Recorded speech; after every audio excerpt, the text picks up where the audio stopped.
কাল রাত্রে বাবিন বলেই শুয়েছিল যে মা আমাকে রাবা ফ্রাই আলু করে দেবে, রাবা আর কিছুই না, সুজি দিয়ে কোট করা।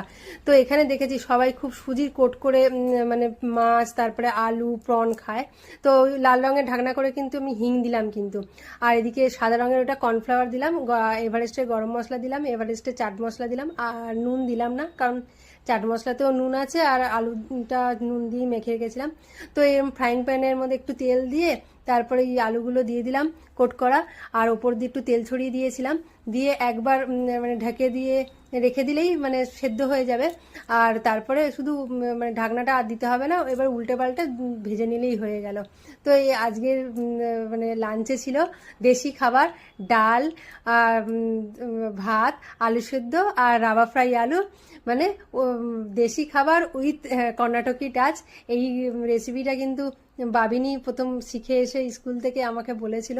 তো এটা আমি কিন্তু বাবিনের বাবার লাঞ্চ প্যাক করছিলাম, একটু লঙ্কাও দিয়ে দিয়েছি। আর তোমরা কিন্তু এই রেসিপিটা অবশ্যই ট্রাই করে দেখতে পারো।